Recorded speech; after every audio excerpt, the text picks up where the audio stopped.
gonna bring the change? Journeys we are meant to take. Something at the edge of space, calling us to fly away.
Ladies and gentlemen, it is time for the Age of Empires 2 HD Edition Titans League tournament, and we are arriving at the knockout stage brackets.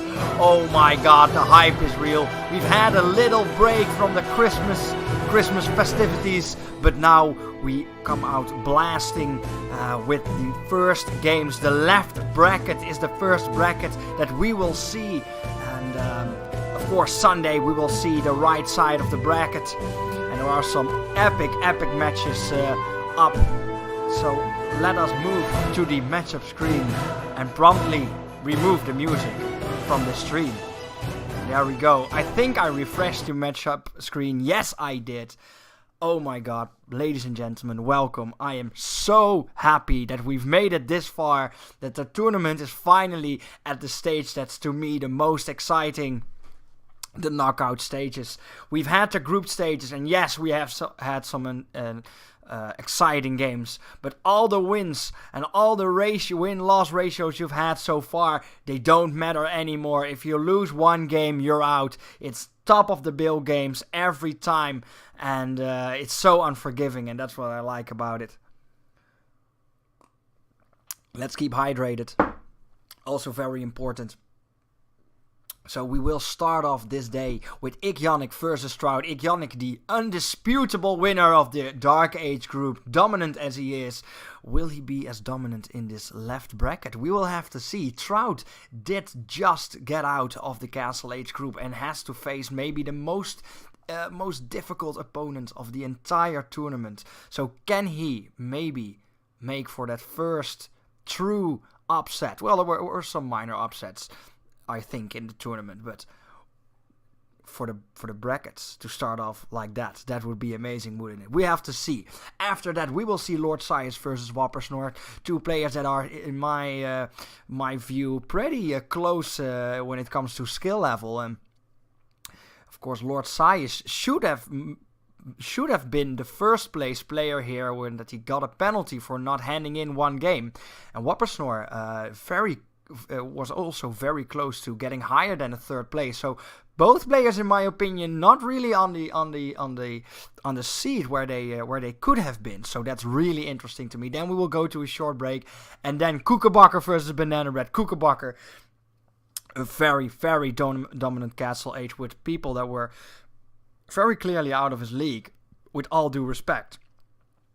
And now the first test, as he has to face one of the Dark Age players. It is Banana Bread, the man that fought himself back into the tournament, had some painful losses early on in the tournament, but regained himself and is now here at the brackets. At the brackets, and can he maybe make for that first super hype upset versus Koekenbakker? We will have to see. And then Flojo versus Crazy Old Wizard.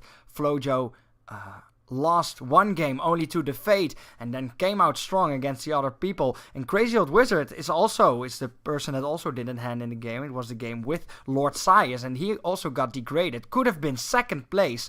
So Flojo has a harder opponent maybe than he should have. Will that affect the match? We will have to see. It's effectively a second place versus a second place in that regard. We will have to see. But without any further ado, let's very quickly move on to the very first game. That is, of course, Trout versus Ickonic. You hear the sound of the button. The game's loading up. Ah yes, we hear the sound the beginning of a good game, which is Ickonic versus Stroud. On the left side of the screen, it is Ickonic in blue playing as the Britons. On the right side of the screen in red, it is Stroud playing as the Mayans. It will be the Mayans versus the Britons, the very first matchup of this knockout stage through very potent civilizations on a very popular map. Yes, Arabia is considered the most standard PvP map in the Age of Empires 2 scene. It is by far the most used map for common 1v1s, and that is possibly because the map is so balanced and it invites for some aggressive plays. The map's really open in in comparison to some other maps we've of course had Mongolia that has all kinds of cliffs and little crevices here and there. We've had Highlands that allows you to just block off one spot. We've had Baltic that only has you to block off 2 spots and whatnot. So this is possibly, and we have Arena where you're just walled off from the start. So Arabia as the first super open map we are seeing, I think, and it really tests these players in terms of defensive capabilities. How capable are these players of adapting to the situations and putting their defenses up in time, or won't they defend at all and go straight for the attack? Ooh, we will have to see. Both players a archer-focused civilization, very similar unit choice in that regard, but very different playstyles. The Mayans have a very strong early game with that extra villager and that economic bonus that they have.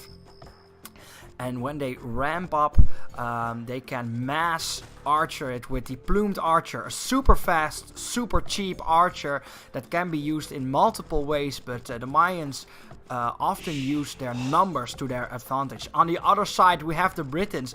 Also, not the weakest start, of course, with the faster farming shepherds.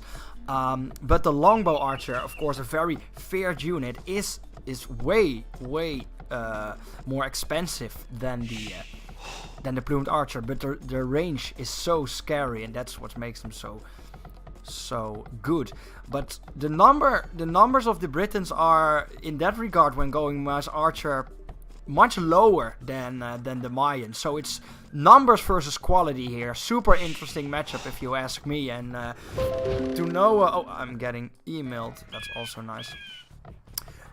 To no degree is this a favorable matchup for anyone. I would say it's super close. The first bull pool here for Yannick. And what will it be? Both civilizations have been used a lot for the Archer Rush, a very popular strategy. We've seen a lot this tournament. And chances are that one of these players is going to do the same thing, maybe even both. House will be built here for Yannick, just starting his wall off a little bit too far away for the third house to be built, or he sent his villager too late. Just it's how you want to look at it. Either way, he got supply block because he had to walk that far.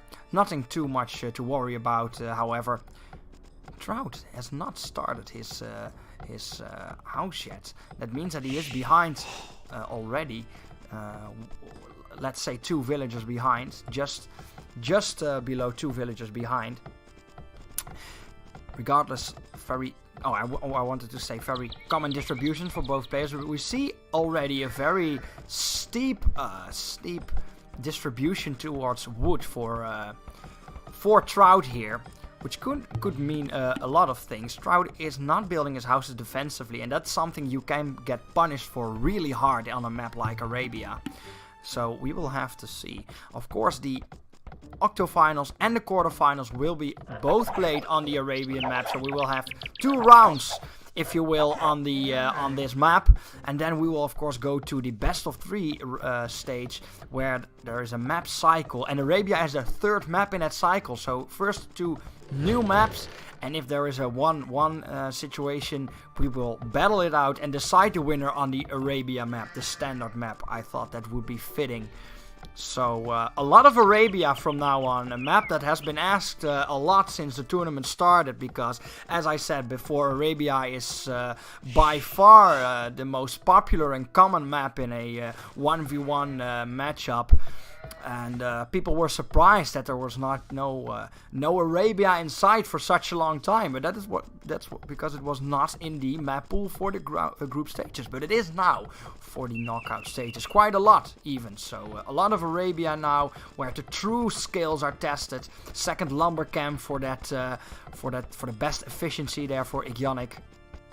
And still fairly common, just 4 lumberjacks, and it seems like he's reassigning now, some more lumberjacks now that he farmed out his boar. Very common build orders here. Trout is behind in a lot of ways. That's not surprising because he assigned more villagers to the woods, so you farm your boar slower. That's very, very simple. So he will now start his second board. That will mean that he has less food to use right now. And that will mean that Ickonic will probably very soon go Feudal Age. In fact, he will go that right now.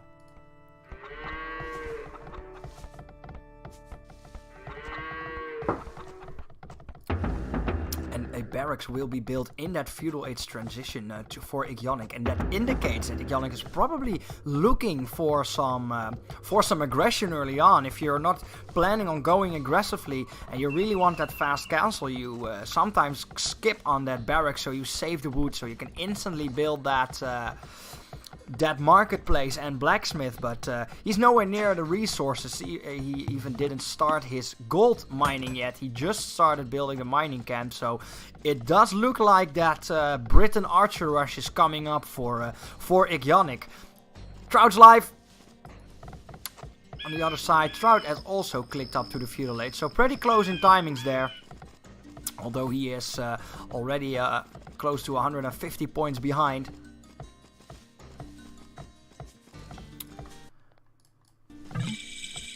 So both players will... Trout will actually be Feudal Age first, but we'll have to sacrifice more resources on other resources. What I wanted to say for reaching that age due to the distribution he did earlier. By no means wrong, but just different, and we'll have to see, because he did not make a barracks. So Trout is going for the more economic style in this early game. What Trout did spot, however, is that barracks. So Trout knows that there is some shenanigans going on, and yes, there are, because Ickonic is once again building forward buildings, something he has done a lot throughout this tournament. And sometimes it were monasteries, stables, and now it will be that archery range. So some very fast archers will come up for Ickonic. The timing, however, I said the timing was similar, but the style was different. However, the timing from Ickonic was a timing that was indicative of that aggressive play. And Trout went from defensive to or from early timing to economic play. But now he spotted that aggression, spotted that barracks, and figures that he needs a barracks for his own. I don't think he saw... No, he did not see that archery range. This is also a spot that's not really well used. If you want to hide a building, you really have to think about where your opponent is probably not gonna look, and that's a very logical thing to say. But then to come to the perfect spot is a bit harder. And what Ickonic has done is pretty smart. He placed it in the middle of the map, and this is a spot where the high chances that the scout of Trout has already been here. He has seen that the scout of Trout has reached his base, so he has crossed the map in some way. And for people to just click across the map, the chances are very high, and people don't come in the early stage of the game, don't return to the spot they have scouted already.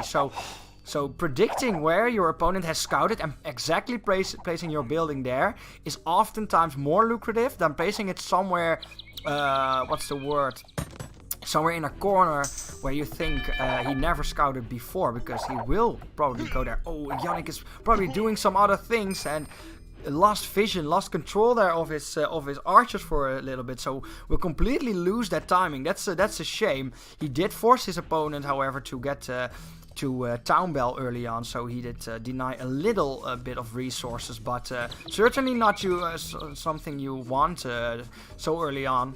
That's 90 gold he lost there. That's a lot of gold so early on in the game, especially when you are on three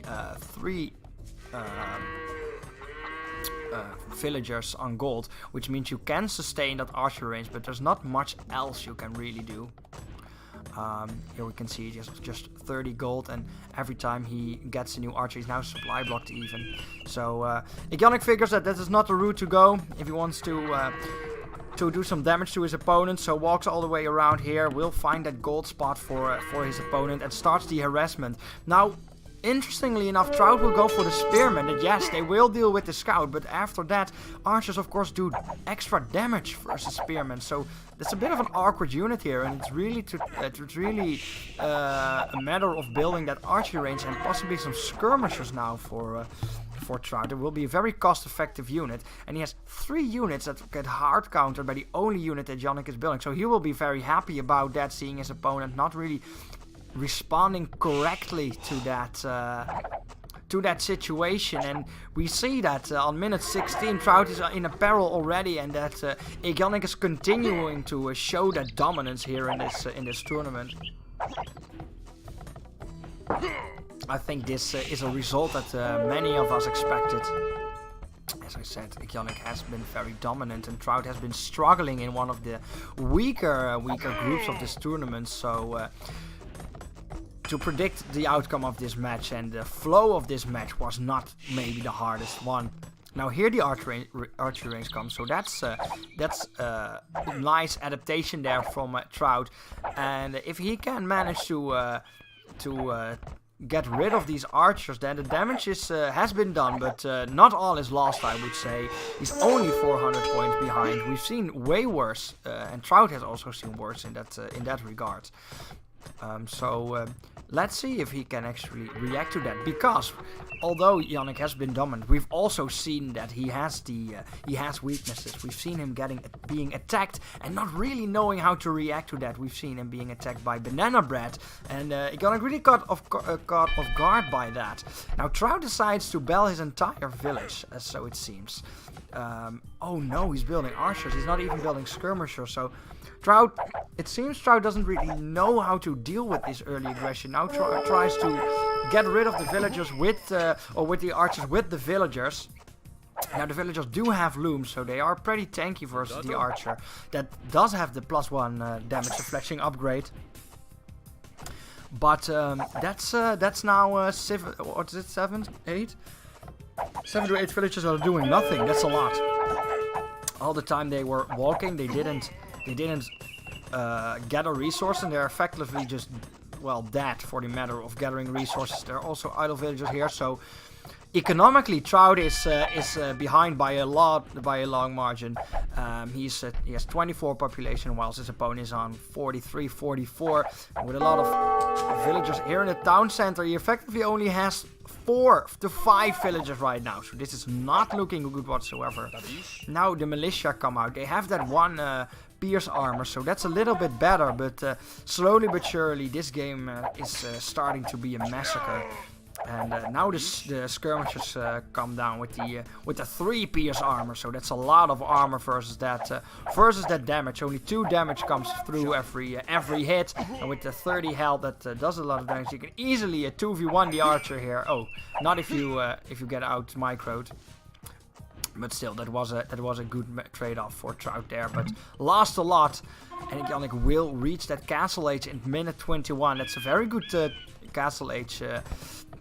Considering, and instantly a new town center gets thrown down, double archery range, and Trout does not have a second building to go to that castle age, and also doesn't have the gold, so he's a long way from actually reaching the castle age by any form, so that's a little bit painful.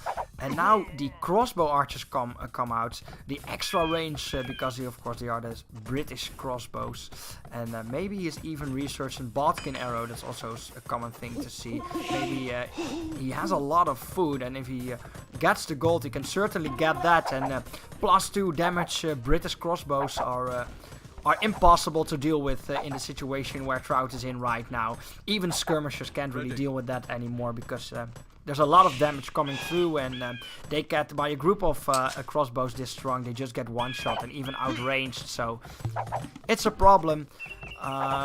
And with the Bodkin arrow and this group, you can actually one-shot villagers, and then your economy gets hit so hard. It's looking worse and worse for Trout here, with 800 points behind at the 23-minute mark. We see just the scout chilling here. Just look at what the scout was doing. He's just chilling. And Yannick decides to just mine some forward gold there.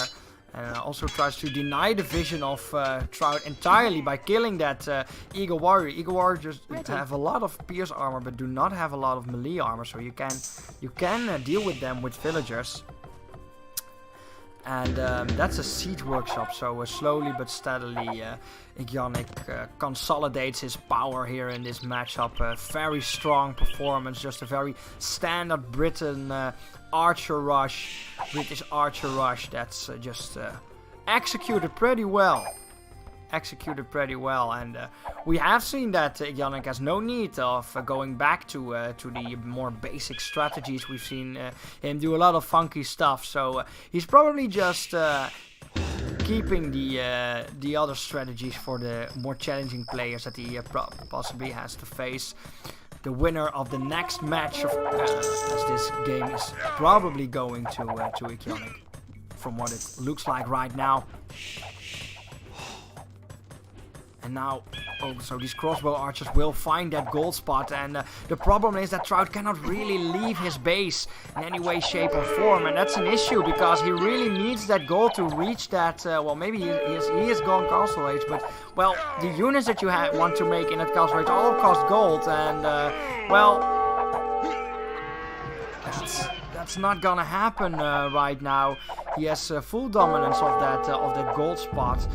He knows there's a gold spot over here, so he can scout around that if he suspects that his opponent is sneak farming anywhere. But he will just slowly kill every villager in his sight. We'll now go for that wood line of Trout, and Trout is now on 11 population while Yannick is on 70. So this game is very, very over. And I think it's in some way it's nice to go out this way. It's a little bit of a shame that Trout fought this hard to advance to the knockout stage and then has to face an opponent that is Yannick. But well, if you have to go down to a strong opponent, maybe Yannick is one of the best. There comes a GG, and that means that the adventure for Trout ends right here. Congratulations to Yannick, the first player that will move to that quarterfinals. And thank you, Trout, for the awesome games. You've produced some nice games, and it was nice to see you advancing to that knockout stage. But now it's over, and Yannick will now look for his next opponent, and who that would be, we will see in a very short while. We can look at the stats, but I don't think it is very necessary. I think it was pretty clear here what was up. 10 more research from Yannick, one of the indications how far behind Trout really was. 23 to 56 villager high difference. That's crazy. And just total dominance from Yannick. But again, not a real surprise. So congratulations, Yannick. And well, that was probably the least surprising match of today. I think one of the more interesting games of today is, of course, Whoppersnore versus Lord Sias, two players that are possibly a lot closer in skill level than one might think. So let's not waste any more time, and let's go to that next game, that is Whoppersnore versus Lord Sias. Loading up the game as we speak. And of course, the winner of this game faces a very daunting task, because the player of this game, the winner of this game, if you will face Yannick, one of the tournament favorites at this point. By no means impossible, but a challenge it is. Now, I've had some complaints about the style of my casting, and I want to listen to my critics. That's no problem at all. And some people were annoyed by the screaming and the audio clipping when I was announcing the players. So especially for those people, here we go. On the left side, in blue, it is Whoppersnore. Mandatum? He's playing as the Britons. Second time we will see the Britons. On the right side, in red, it is Lord Sias as is the Spanish. Lord Saius has played the Spanish a lot in this tournament, or a lot the second time in fact. And it seems like this is one of his most favorite civilizations, instantly going back to it when the civilization unlocks.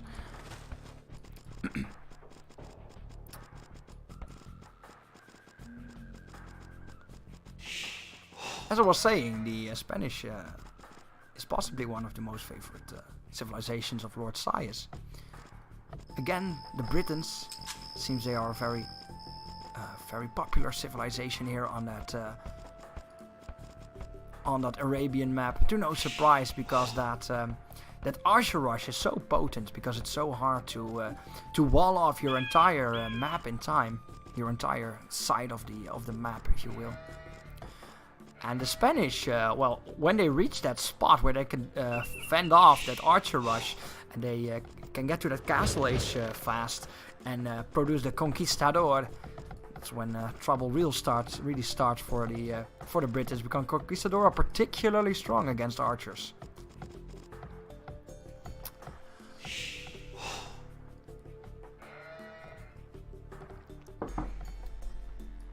I hope my critics have enjoyed my change of ways. I am by no means in the illusion that my stream is perfect, so every bit of feedback is very much appreciated, and as you can see, will be applied directly into the stream. Both players, very similar start, very standard start. And, well, Wappersnor also played the Britons before. In fact, Wappersnor played only archer-based civilizations this tournament. So it seems that he's really liking that strategy. And when he could, he also did that fast archer rush. And, well, the Britons are one of the archer rush masters. So I'm expecting another archer rush here. And if Lord Saius did his research, then he knows that it is coming. Or is it a mind game from Wappersnor? We don't know. Maybe this is the time to throw your enemy off guard.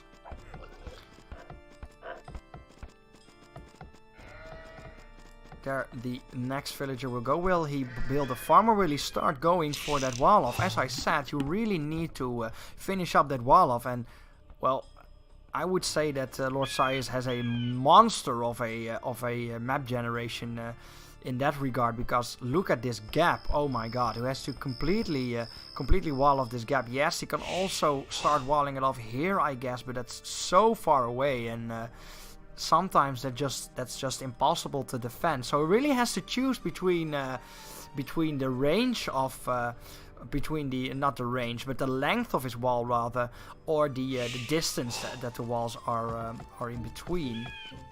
So that's an interesting decision to make there for Lord Saius, but going for that wall off early on is certainly a priority for him, because reaching that Castle Age as the Spanish is so important. That's the power spike for the Spanish then at that Castle Age mark is so high that it is very common to see Spanish players fast castling.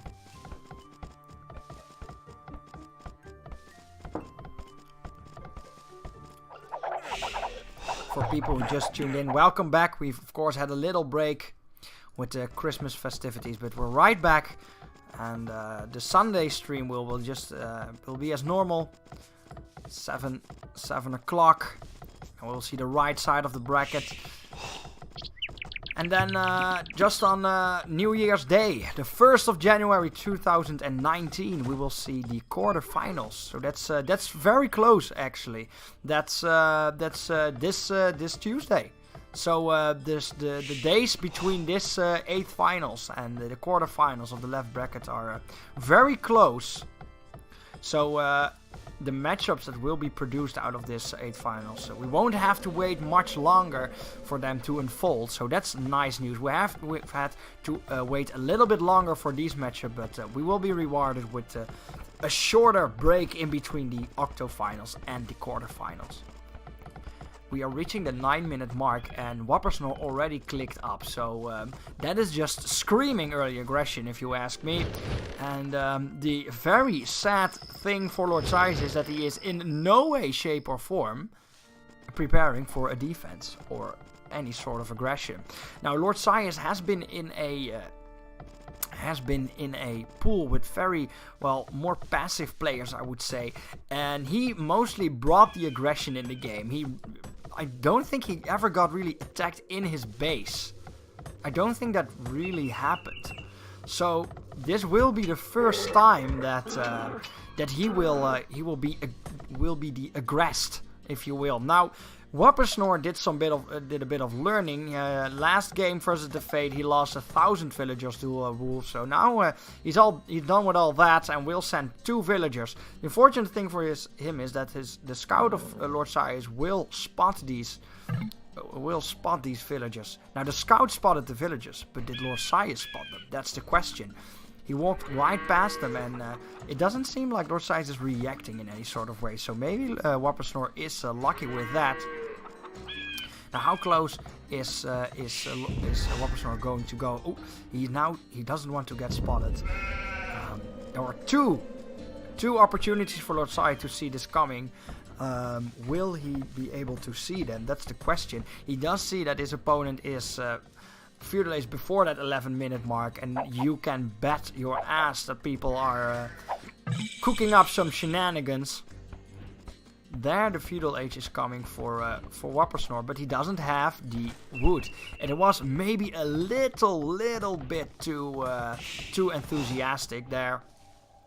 Yes, you can go Feudal Age very early on, but if you don't have the resources, then that's a problem. Now, it does seem like he commits all his food villagers to the brushes, the slowest form of food production on land, whilst all the deers are just here. So that is interesting. It does seem like he's building a lumber camp there, so really wanting to get that wood as fast as possible. To no surprise, because he really wants to pump out some archers really fast. Now, he's already next to his opponent, and Lord Saiz has absolutely no idea whatsoever. In fact, he's going fast castle. Now, as I said, that's very common for a Spanish player, but to do it without any sort of defense, that's a little bit cocky. And as I said, Lord Saiz didn't really get attacked early on, so I think he grew maybe a little bit lazy. He didn't really expect any form of aggression, and it's clear that he didn't know what kind of opponent he was playing, because this is the mayor of Archer Rush City right here, going with that archery range just outside of his base, and I'm pretty sure that he will instantly click those archers. Well, not that instantly, but I'm sure he will pretty soon. Nope. Now he did, I think. No, what is he building? So, that's interesting. So the timings are a little bit awkward here and there for Whoppersnore, not really having the wood when he needs to build the archer range, and building farms when he wants to really pump out the archers. And the farms are not really necessary again, because there are still around 500, 600 food on the map for only 100 wood in exchange. And I'm looking for the second patch of deer, because you have 2 patches if I'm correct on the Arabian map. Not sure where the second patch is. Maybe I missed it completely. Well, regardless, it's really surprising to see that it's now minute 15 and Whoppersnore did not make any archers as of yet. He's had such a fast Feudal Age timing, but the Feudal Age timing really kind of bit him in the back there when there was no chance to actually get these archers. And will that awkward build order be the savior for Lord Saiz? Because that is the goal is of course going Castle Age. In fact, he went Castle Age. So Lord Saiz is just reaching the Castle Age without any punishment, and he didn't even build a defense. So Whoppersnore, I'm hoping he's realizing this, that his opponent is just going Castle Age without any punishment whatsoever. Whoppersnore is not even close to going Castle Age. nowhere near it. He only has one Castle Age required building and is, well, all the resources short, basically 800, 700 food, so that will take a long time before he gets there. Now the first archers just get out, a minute 16, that's amazingly slow. And is the enthusiasm of Woppersnor too big? And will Lord Saius be rewarded for his greed here? It seems like he will. He is mining that stone because, well, you really want that castle once you reach that Castle Age. A very strong defensive point and something the archers of Woppersnor will completely not be able to deal with. And you then unlock the Conquistador and, well, good luck for Woppersnor because, well, he is building his buildings in a defensive manner, but again, he is doing it in a way that really denies him of any resources. In a map like Arabia that's so open, you want to make use of the map as much as you can, and you will want to start walling off in the little holes, the little opening that the cliffs and the trees create. And we've seen this in the game versus the Fate also, that Woppersnor creates really small areas for himself to gather resources. If your opponent has Conquistador, they can easily shoot over these houses and deny you of farming around your town center. So both players making equal mistakes, I would say. And he reached that Castle Age, and Woppersnor must have noticed this, and the alarm bells must go off right now because, well, I don't know if Woppersnor realizes what that means for a Spanish player, but he does know that it means at least town center for his opponent. A stable will now come down for Lord Saius, so he's also going to build that counter. Did he spot the archery ranges? No, he did not. No, Lord Saius still has no idea this is happening. Woppersnor has been there for around 10 minutes right now. And Lord Saius is just not scouting, he's just not really doing anything. He's unaware. He's unaware completely. Now, Woppersnor is probably planning on going Castle Age himself, because you cannot really stay behind that long without attacking or doing anything really. And the blacksmith is coming down. Will that be for the Age up, or will he commit to this archer push? Will he go for that fletching? That's also, of course, something he could do. But Woppersnor didn't really scout his opponent as of yet. Not after he started building that archery range. So he has really no idea what his opponent is doing. And, well, he's maybe not sure if his opponent has any knowledge of his aggression. But now the kill switch is going on. Is going off for Woppersnor. No, just retreating, just stretching the legs. And does Lord Saius have enough stone for it?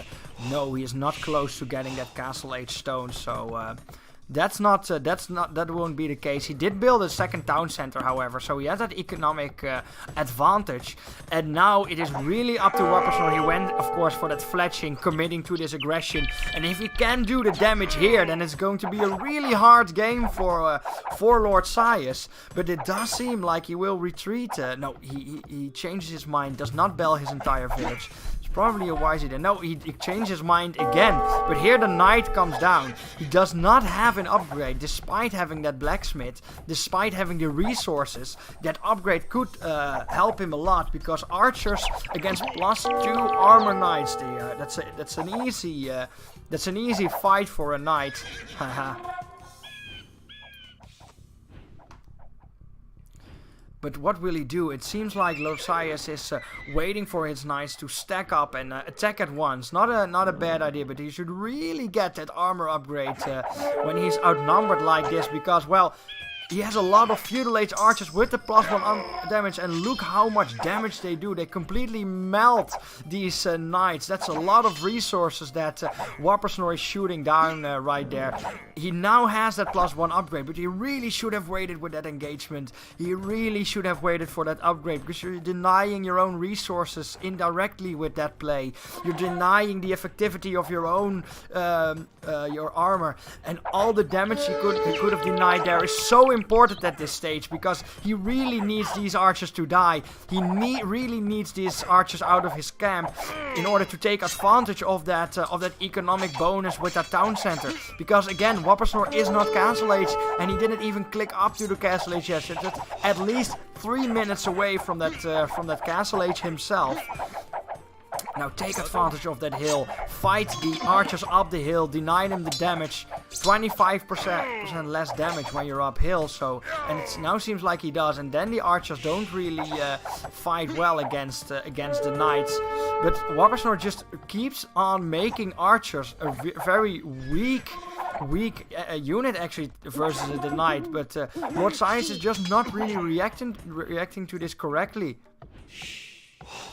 And I think that if Whoppersnore notices that Lord Saius is not really changing strategy and keeps on making knights, he just use the barracks and just throw some spearmen into the mix, and then he's really strong. But Lord Saius still has all his villagers bailed into that town center here. So despite the Castle Age, despite the double town center, it's not really gathering the resources from him. So the economic advantage that he had is completely denied at this point.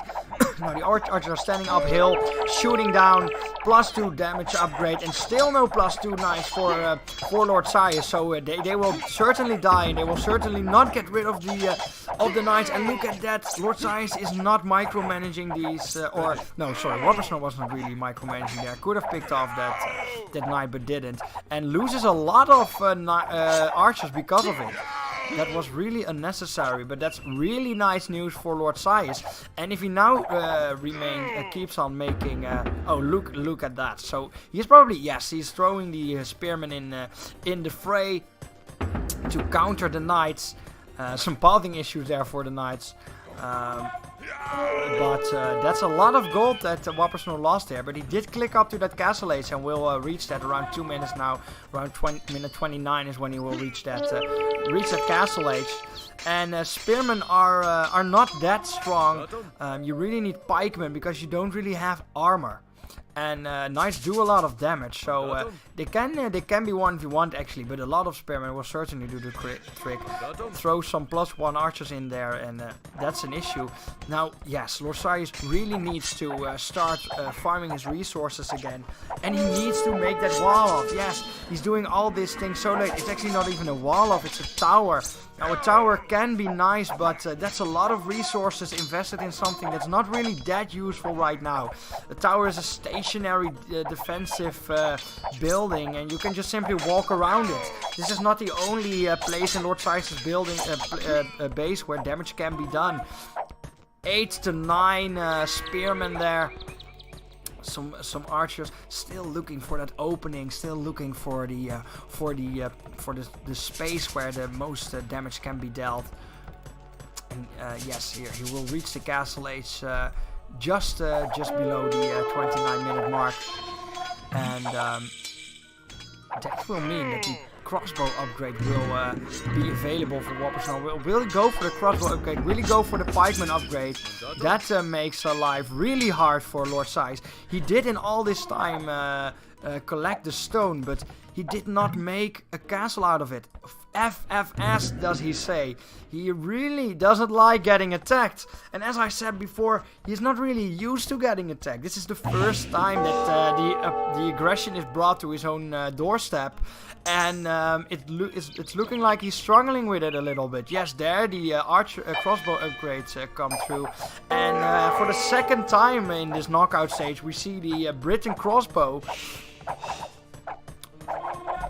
And slowly but steadily, it seems like Whoppersnore is taking this game into his own hands. Pikeman, crossbow now, 2 very strong units against knights with only one armor upgrades.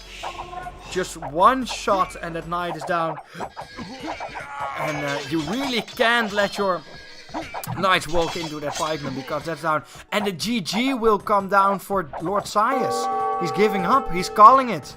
Well, to no surprise, Wappersnor waited way too long with that attack, but it still was in time because Lord Saius was completely caught off guard, did not scout it whatsoever, did not know how to react to it, and will go down versus Wappersnor. So the second place player will be defeated, but in fact the first place player from the Feudal Age, if you look at the scores, will be defeated by the third place player from the Imperial Age.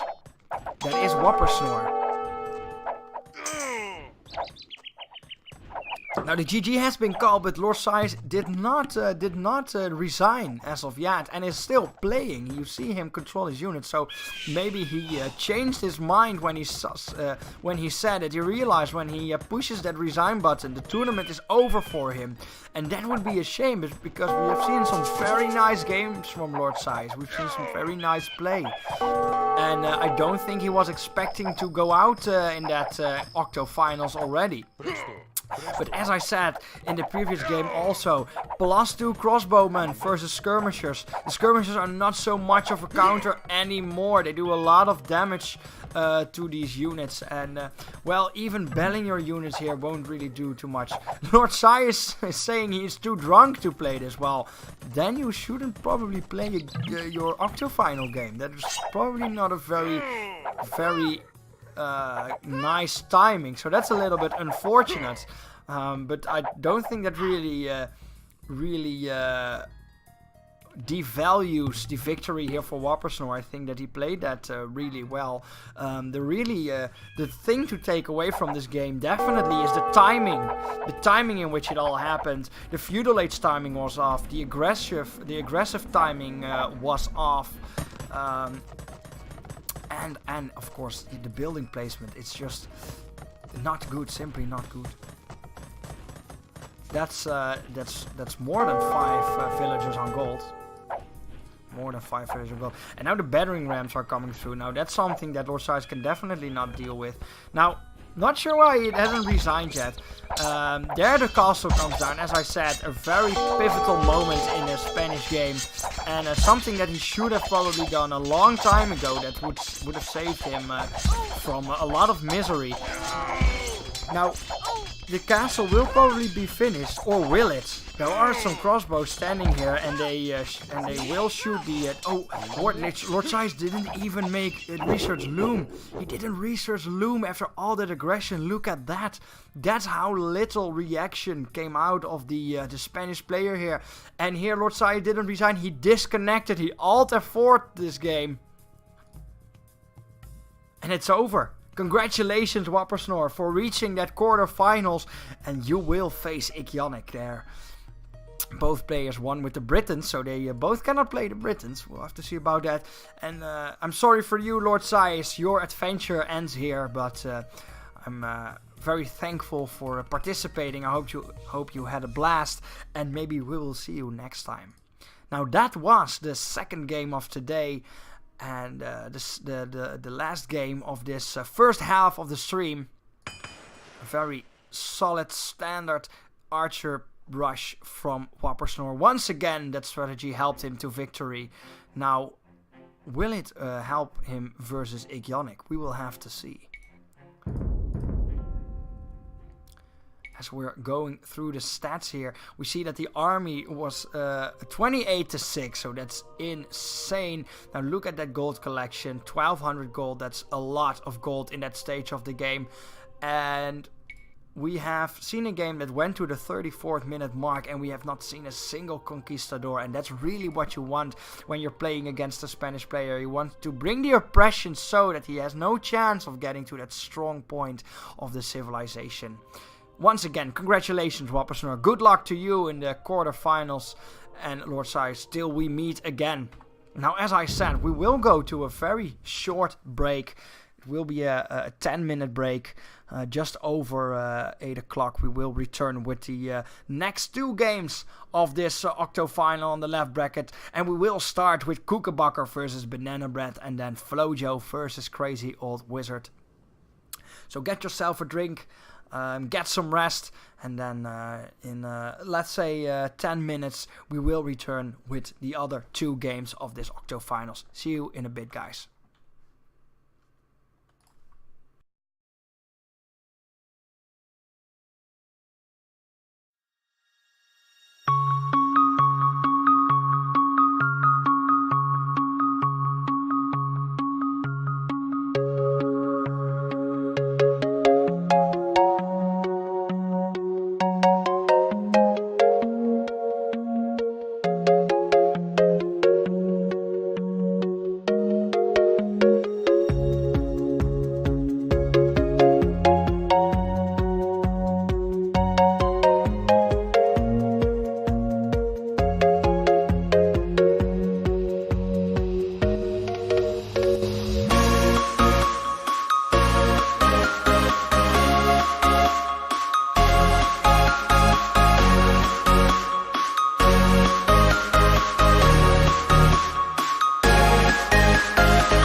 You're gonna break my heart. You're gonna tear it apart. No matter what you do, I'll still be there for you.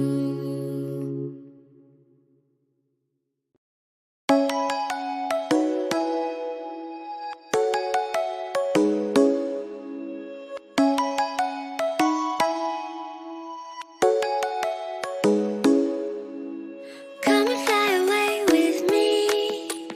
Come and fly away with me. Come and fly away with me. Come and fly away with me. Come and fly away with me. Come and fly away with me. Come and fly away with me. Come and fly away with me. Don't you be afraid, everything will change. You and I, jumping off the edge. These the dreamers never die. So come and fly, come and fly, come and fly away with me. We're rising, we're falling, we're making through. We're climbing, we're soaring, 1,000 views. We're rising, we're falling, we're making through. We're climbing, we're soaring, 1,000 views.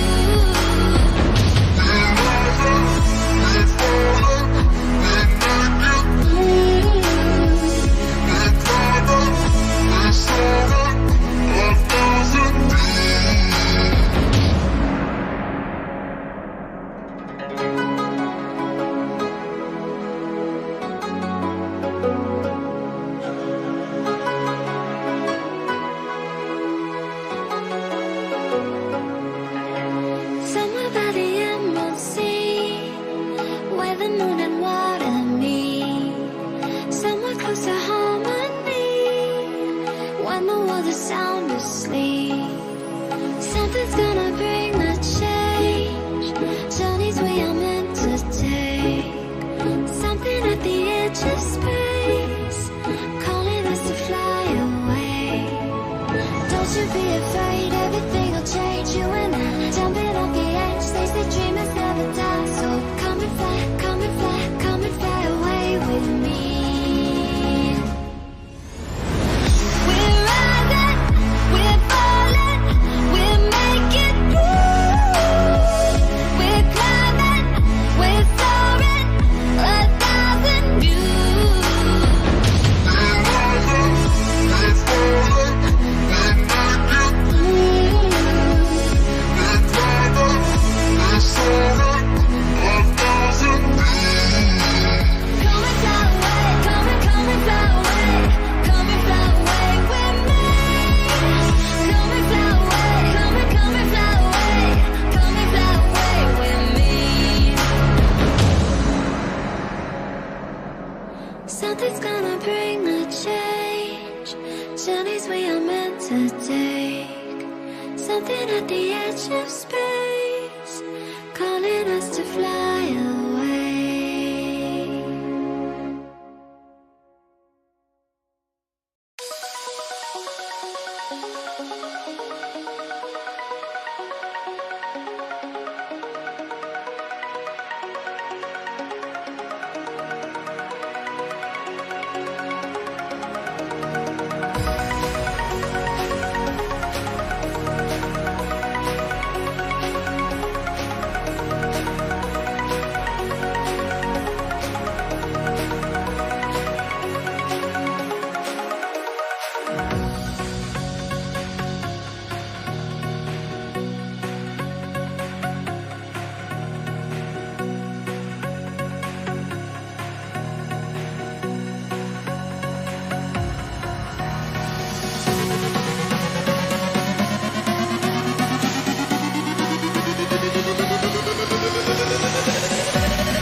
Yes, we are back, of course, with the knockout stage, and it is stage 2 of that stage, where we will see Koekenbakker versus Banana Bread and Flojo versus Crazy Old Wizard. Oh yes, we've just had our first, interesting win, I think. Lord Sires versus Whoppersnore, that could go both ways, but having said that, we've seen Whoppersnore win pretty dominantly. Now it is time for Koekenbakker, that is undefeated in this tournament. Of course, that was a weaker group, but we've seen him win pretty convincingly, so that does say something. Now, Banana Bread was in one of the most difficult groups of this tournament, but we have seen him struggle in there. So will it be enough to face off against the Koekenbakker? Now the game has been loaded up. I will bring you guys to it, and it will be Koekenbakker versus Banana Bread. On the left side, in red, it is Banana Bread as the Britons. On the right side, in blue, it is Koekenbakker playing as the Huns. The third consecutive time, and 100% play rate for the Britons, interestingly enough. So very popular civilization here in that knockout stage. And the Huns, of course, one of the strongest Arabian civilization. The Huns are very strong when you play them aggressively, and they are a little bit weaker when they have to go on a defense, because they don't really have an economic bonus, so that doesn't really help them to get back into the game. Now the Huns, they really like the aggression, and a map like Arabia really allows you to go aggressive, because, well, as I said before, it takes you a long time to wall off. Now, Banana Bread did get a really good spawn. Look at that. He has really nice wall off spots right there. He cannot really wall it off right here, because then he would deny himself the gold, and he learned the hard way that is probably not the correct thing to do. But regardless, he has some really easy wall off opportunities there, whilst Koekenbakker not so much. Look at that. In comparison to a Banana Bread, he has a really open map, so that's a very good advantage that he has there. And we see that Koekenbakker is trying to lame his opponent a little bit, get some sheep there, but Banana Bread will deny him that sheep, and there is some scout combat going down, while Banana Bread is getting that sheep to safety. Now it does look like Koekenbakker is trying to get the sheep, so early on, instantly from the get-go, some interesting adversarial plays there, while both players are just executing a standard build order as of now. And Banana Bread has started with that the logical, well, not the logical, I would say it's a little bit too close. You probably want to wall it off here. Maybe it's not that much better, but I don't know. Started to wall off on a expected place. Let's keep it at that. Boar will be pulled without loom, the ballsy player that Koekenbakker is. And the Huns, well, they are particularly good against that archer rush, of course. Interested if we will see a third archer rush today, because the Huns are very good at building any form of cavalry, and they are, of course, very potent versus the early archers. And if you don't allow your opponent to mass the archers up, they are a very good answer to them too. But we'll have to wait and see. It's only minute 5, so there's no really telling if anyone's going to do any form of archer rush. Now we have seen that Koekenbakker is also very willing to play aggressively early on, so will he do that here too? We will have to see. Koekenbakker is a regular viewer of the stream, and he certainly did see a Banana Bread play. And Banana Bread also a regular viewer, so they've certainly seen each other play and probably know what they're all about. We see a lowly sheep here for Koekenbakker. I wonder what that sheep's doing there. Of course, it's scouted early on, but maybe time to pull it back And ay caramba, we'll see a little error there for Koekebakker losing a villager there to the board. That's always a little bit painful if that happens to you. And, well, that's what's happened when you take the gamble and don't lure the boar with loom. That's the price you pay for that risk. And now the boar will successfully will die a little bit farther away from the town center, not too far away. And it does look like, oh no, there it is. I thought, where is the second boar? Is that the first boar for Banana Bread? What happened there? Wait, what? He's also the Briton, so he farmed his sheep faster. So he did all his sheep and then went to the boars, I guess. That's not too strange to see. Really had to figure that one out a little bit, but that's probably what happened. He is a Briton, so he has that faster gathering time, and it's now supply blocked probably, and that's why he panic builds a house there with 3 villagers. That's exactly what was the case. And it's now minute 8, and that's when maybe the first real fast feudal click-ups start coming up. And will that be the case for one of these players?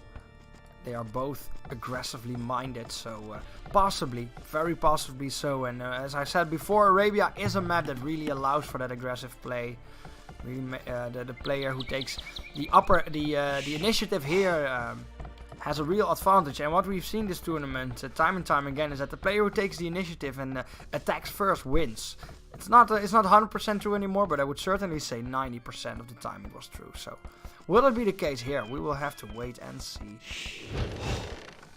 A mill is going down while the second boar didn't even get hunted yet. So, a little bit of a funky build order there. Not sure what's going on there for Banana Bread. Gold miner coming up for Koekebakker. Banana Bread, of course, already started mining. And the click up for Banana Bread has just happened at minute 9. So that's fairly aggressive. And also for Koekebakker. So both players get that hype up. Both players are aging up early. And we see a barracks in that feudal age time for Koekebakker. That's all points towards some sort of aggression. We see 200 food in the bank and a hunt player that screams. Here are the sheep he didn't found. So that's a little bit unfortunate for Koekebakker, but it's screaming scout rush now for Koekebakker. And Banana Bread did click up early, but did not build a barracks. So what's going on? It's a bit similar to Lord Sai. We've seen something we've seen from Lord Sai. Lord Sai's. No, Flojo didn't lose yet. No, that will be the last game of today. After this game, it will be Flojo versus Crazy Old Wizard. Now we will have to see who loses this game. Is it Koekebakker? Is it Banana Bread? We don't know. What we do know is that Koekebakker is going for that very classic Han early game, which is the scout rush, because here the stable is going down before minute 12, and the scouts will come soon. And here comes the scout for Banana Bread. Will he spot that stable? Yes, he will. Yes, he will see that stable, so we will know what's coming up. And maybe it's a coincidence, but as a reaction to that stable, he builds a barracks, and that will mean that he can make some spearmen in time, probably. A second stable, so Koekebakker really committing to that scout rush there. It really delays you on the castle age timing, but if you can get some damage down, can be really lucrative, because the scouts are so fast, and if you don't have cavalry for yourself, well, you're just running around. And does Banana Bread know how to deal with such an attack? He is going for double barracks, so he certainly knows about this rush. Here the scouts come, and when the two scouts are created, it looks like he's waiting for the third scout, and then they will go. Probably the fourth, the starting scout will will come up there. And minute 13 he will be met with the Scout Rush. So that's a very nice timing there from Koekenbakker. Very nicely executed. And what will Banana Bread do against it? Because he only has 1 Spearman. And these 4 Spearmen can easily deal with... 4 Scouts can easily deal with the Spearmen when microed correctly. You can deal with a lot of Spearmen actually. And there he will directly attack the gold mine of Banana Bread. And what will it be? A 5th Scout will join the fray for Koekenbakker. So a lot of Scout action, but that's a lot of Spearmen right now. That's an amount you really cannot deal with. Oh, and Koekenbakker actually turns around here. That's something you don't want to do, because if all that Spearmen get a hit off, you just kill that Scout instantly. So that's some damage in there right off the bat, and quickly. Banana Bread is walling himself off. He's also walling off that spot, and that's a cliff that walls off that side. So Koekenbakker cannot find an opening here. So this is very nice for Banana Bread that he has such a closed off generation for in a map like Arabia. This is super nice. Now Banana Bread keeps his Spearmen at his resources. Sometimes you see people make the mistake of actually chasing the Scouts. That's certainly something you really want to avoid, because the Scouts only want to be at the resources, so you can predict where your opponent wants to be anyway. Let your opponent walk all over here. It doesn't really matter. You cannot attack the farm villagers, because you can just bell and kill the Scouts, and you can easily wall off your lumber camp. So if you know how to react to a Scout Rush, it really can do any damage. And Koekenbakker is really struggling to find the damage here. Did now find a wood line. Banana Bread did not wall it off, so that will mean that he gets some damage in, and he did not commit any Spearmen to that wood line. Now he will split them so he can still defend his wood line, but a lot of Spearmen will go to that wood line. But this is the problem, they are so slow, so a villager will get picked off there. A lot of villagers here are standing still, so Koekenbakker will find some damage there. Did go for an archery range. Is that for archers, or is that just for the cavalry archers once he goes? And what does he do? He's committing to that fight. Did he forget to move? Oh no, he lost his entire Scout army there. That's super painful. That's a lot of food down the drain with not so much damage done. Yes, Banana Bread really committed to that Spearman army, so got some food and wood there. And well, only like 2 to 3 villagers died in exchange for 5 Scouts. That's not really worth it, I would say, for Koekenbakker. So that's a problem. But he is adapting to the situation, getting himself some archers, and that's very good news for Banana Bread that held off the archer rush. Had some help with the map, had some help with Koekenbakker there committing the entire army, but still did the right things. Went for the counter unit and did not chase too much. Distributed his spearmen correctly. And Koekenbakker recognizes that the Scouts won't do him any good anymore. And also realizes that it's time to get on the defensive himself. Because you really don't want to get attacked your economy playing as a Hunnic player. It's really a problem because you don't really have that economic bonus, as I said before. Now the points are very close, only a 50 to 80 point difference here.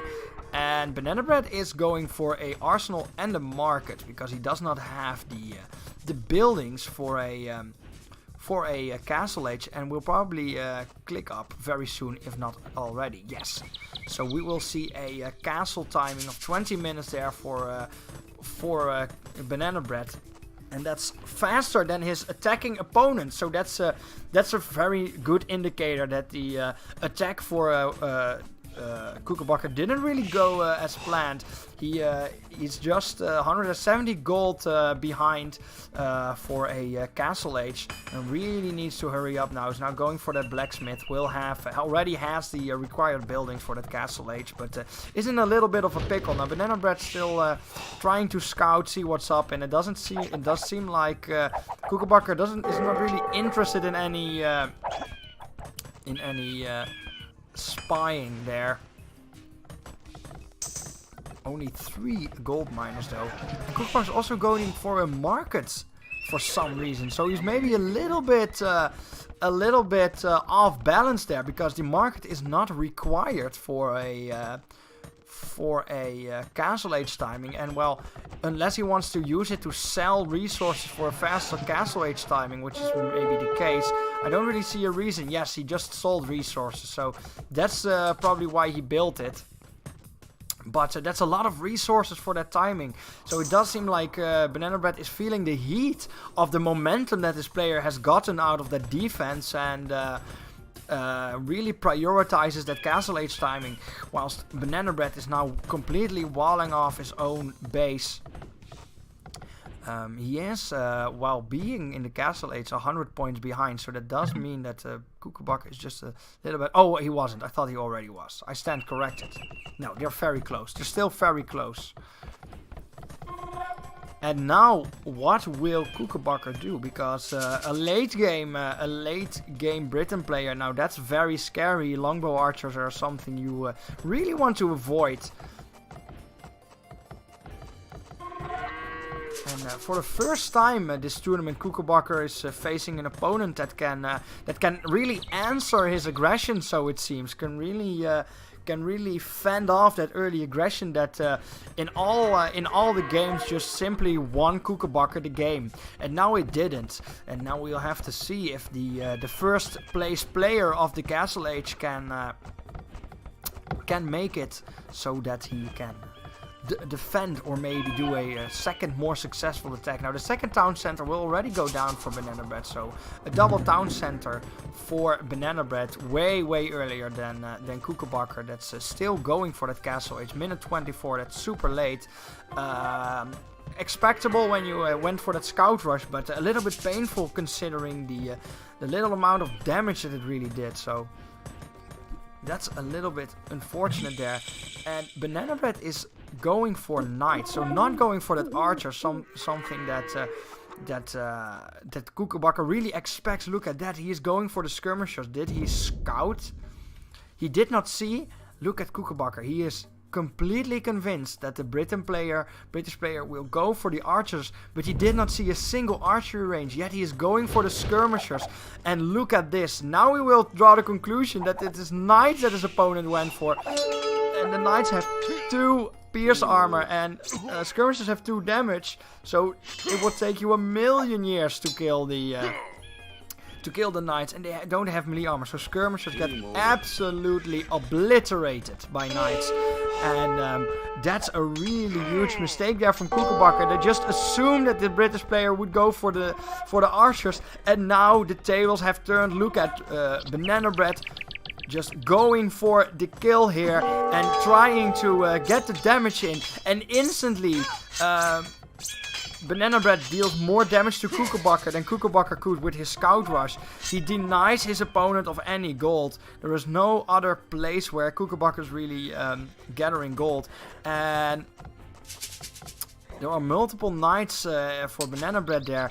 And Kookaburra tried to wall off, but it's just a little bit too late. And now he already gets denied. Also gets denied of his wood line. He tries to pull away his lumberjacks. He can't really find a way to defend them. He has been forced to just retreat all his villages into the town center. And look at this. Kookaburra completely on the back foot. Yes, he's also Castle Age, but he is also not on an extra town center. He just built one over here, so he is still mining gold over there. But it's not looking good whatsoever for Kookaburra. That is just now going for the spearman, but 1v1ing spearmen and knights. The knights will still win that either way. Now you really want to click the spearman, because then your knights will certainly die. But look at the damage that Banana Bread is doing. He killed a lot of villagers. He wasted a lot of Kookaburra's time. and he is just upping the ante by every step, going for that other stable right there. So is on double stable then, and economically very, very much ahead of his opponent. Kookaburra has units spread all across the map that are just doing nothing because he's so occupied with not losing. Yes, Banana Bread, the 4th seed player of the Dark Age group, is currently defeating the 1st seed player of the Castle Age group, the undefeated Kookaburra. Some people thought that this was a contender for the semifinals, if not the finals. And Banana Bread is showing here that the Dark Age is indeed that group of that, is indeed that very strong group that just dominates everyone, even the 1st seed players of other worlds now, of other groups. Now look at Kookaburra, he did not wall off the other side, so again the knights will go down, and there are no spearmen in sight. Yes, one over there, but 5 knights is will certainly do the trick. Now also 1 knight will not make any difference, and all the villagers of Kookaburra in the woodline will die. Look at that migration, the GG from Kookaburra. Is this it? And the GG here resigns, and Banana Bread takes out the 1st seed of the Castle Age group and advances to the quarterfinals. Oh my god! The upset, the very first upset of this tournament is a reality, ladies and gentlemen. Banana Bread has done it. People have said Kookaburra is a contender for the semifinals, a very much undefeated player, and here he goes down the first time he meets an opponent of similar skill. What a game that was, a successful defense, and then a very strong mind game from Banana Bread, and Kookaburra just assumed that the British player would go for that archer, and got completely knocked down by the Knight Retaliation. Congratulations, Banana Bread, for taking out Kookaburra. You will advance to the quarterfinals, and you will meet either Flojo or Crazy Old Wizard. We will find out very soon. And Kookaburra, oh my god, it ends very early for you. I don't think you expected this, but that's how the tournament goes. That's one of the Titans getting knocked out over there, and the 4th place of the Dark Age group defeats the 1st place of the Castle Age group. And with that, the Castle Age group is completely knocked out of that left bracket already. Trout and Kookaburra are both Castle Age players and got knocked out. Oh my god. The hype is real, ladies and gentlemen, and Banana Bread will continue. So after a wonky start of the tournament, he gets better every week and shows here that he is certainly not planning on going away for any time soon. Now let's take a look. This is one of the games where the stats are definitely interesting. Now we will see that the largest army will go to Banana Bread, and considering that's mostly very expensive units, that's certainly saying something. Now Kookaburra collected a lot more food than his opponent did, but couldn't really make use of the food with the scouts. He did so much to try to deal the damage, but he went the other way, which was completely walled off, and that cost him another minute of time of not doing any damage, whilst his opponent was reacting to what he was doing. So very nice adaptive play there from Banana Bread. And look at the timings, very close. Kookaburra was almost 40 seconds earlier, and executed in terms of build order, executed that very well, but again, really couldn't find the damage. You can see it, look at this. We do see here the feudal age, then we see just a little rise for in units for Kookaburra, but you cannot see any change of graph in terms of domination. Even so, Banana Bread has more units at the point of the attack, and when Banana Bread attacks, you just see it going into his favor. So this is clearly showing that the aggression of Kookaburra did absolutely nothing, and that Banana Bread, once he started attacking, just destroyed Kookaburra. GG Banana Bread, we will see you Tuesday, where you will play either Flojo or Crazy Old Wizard. Because we have already arrived at the very last game for today of the Octo Finals of the last bracket. It will be Crazy Wizard versus Flojo.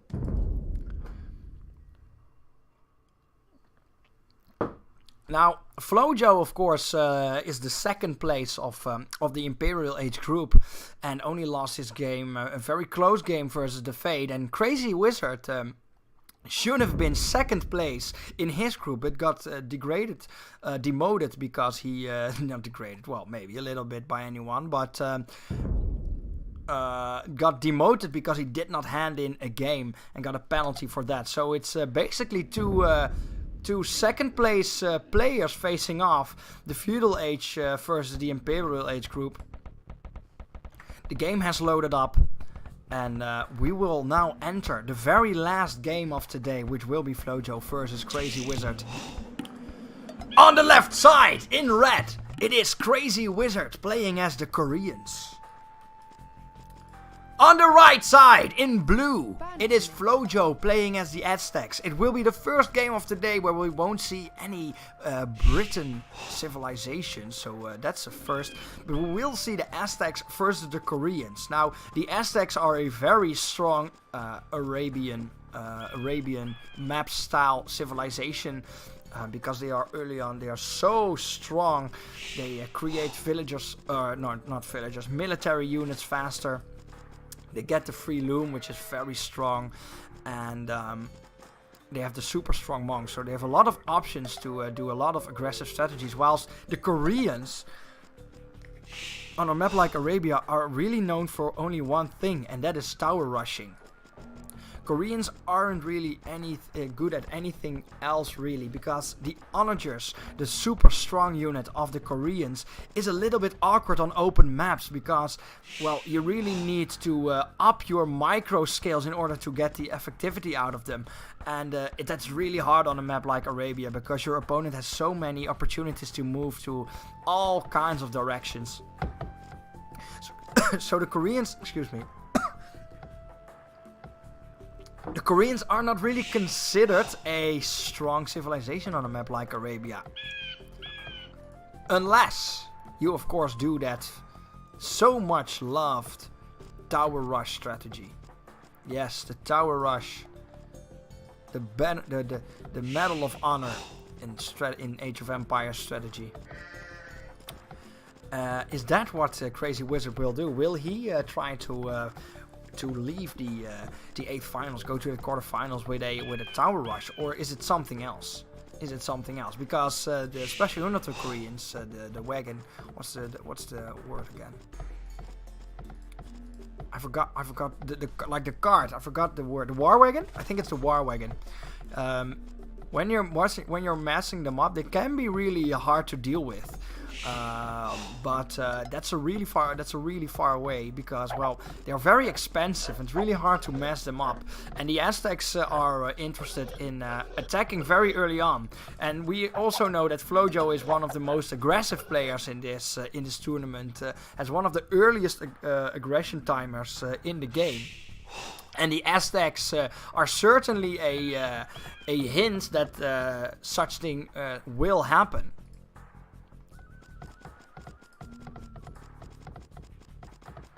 So, will that be the case? It does seem like Flojo just stole some sheep from Crazy Wizard. So, a little advantage there. And an advantage you really don't want to give an Aztec player. And I'm not sure if Crazy Wizard is even aware of this. No, he is not. No, he is not at all. So that's 200 extra food for Flojo. That's looking great right off the bat. And it's a barracks, a Dark Age barracks. So it's looking like a drush. It's looking like there will be a drush coming down for Flojo. Not interested in wasting our time for too much. And well, if you want to drush, the Aztecs are probably one of the best civilizations to do that with the increased military timing. Now, Crazy Wizard will walk towards his barracks and will actually attack the villager. So he will definitely know that his opponent built a barracks this early on, is trying to get a kill on that villager, but has to watch out because, well, the Aztec villagers have Loom right off the bat, so they are super tanky versus a scout without much commitment, without much time committed there. So what will Crazy Wizard do? Because he definitely knows that his opponent is going to do something aggressive.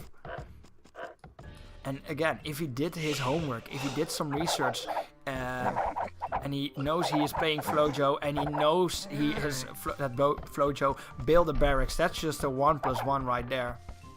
Flojo tries to deny his opponent a vision, didn't get that, unfortunately. But is Flojo creating units? No, he is not. So did build a very early barracks, but it's not really making units out of it. It's maybe trying to get feudal first. We don't know. No, he's going for the early drush.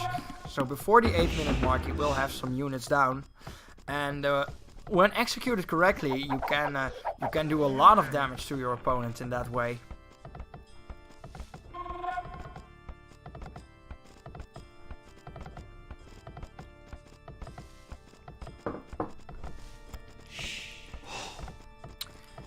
And does not really seem like Crazy Old Wizard is reacting to it in any sort of way, which is a little bit unfortunate. He did move a villager up here, but he changed his mind, or he's changing villager. Not sure why.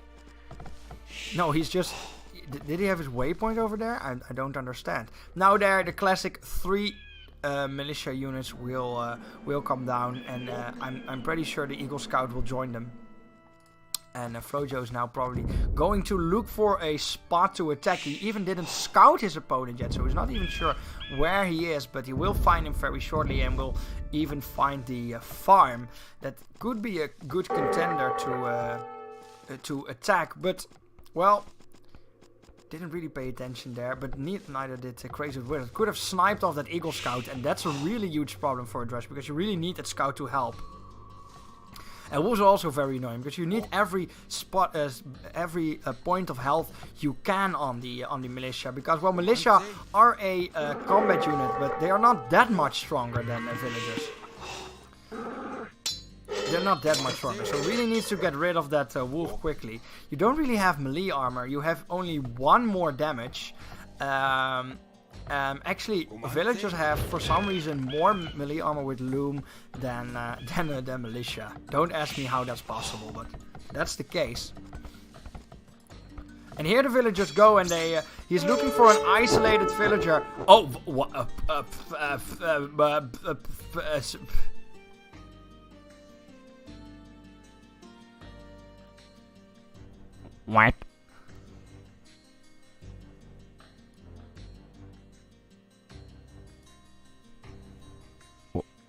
What? I'm Jay? That is the second time.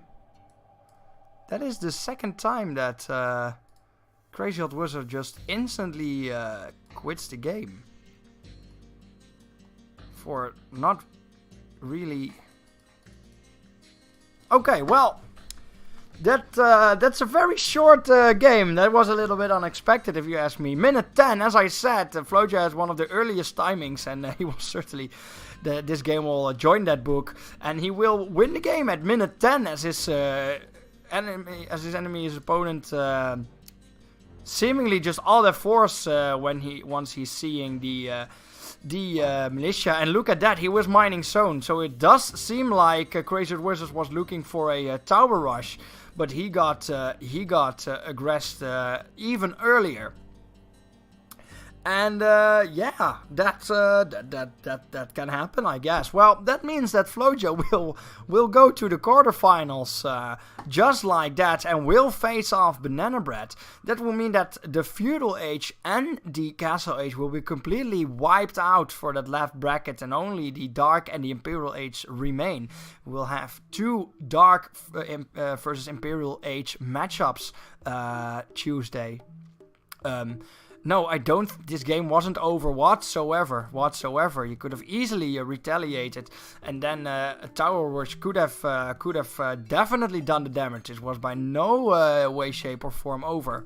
But Crazy Old Wizard didn't see any opportunity, so it seems, and didn't GG, just left the game. Well, that's what happens, I guess.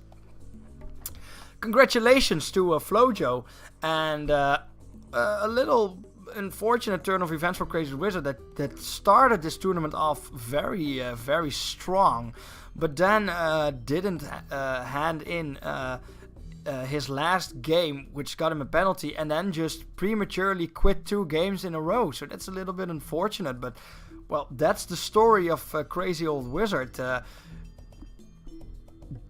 Without any further ado, thanks for participating, and hopefully you want to play again, and then maybe have some more luck in this tournament. And congratulations, Flojo, you will face Banana Bread, and as I said, we will see that game Tuesday already, so we won't have to wait for too long, and I think that is a very interesting matchup. 10 minutes, that's a new, I think that is a new record for this tournament in terms of speed. No one reached the feudal age in this game. Yes, I'm not sure what to say.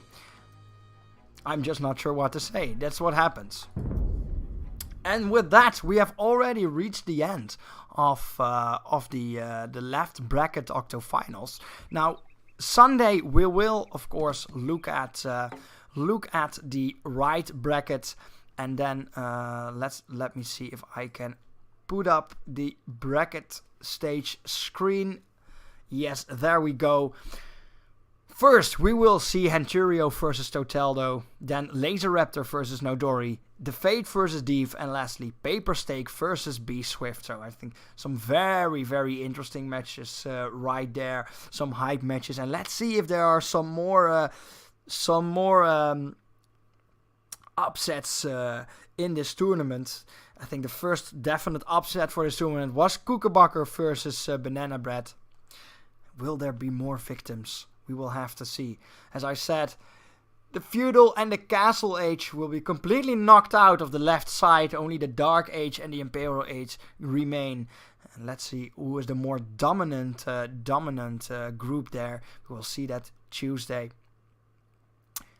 Sunday, normal time. 7 o'clock the stream will start. If you haven't already done so, please follow this stream. It will help me out a lot. I want to thank you all for watching, and I will see you on Sunday.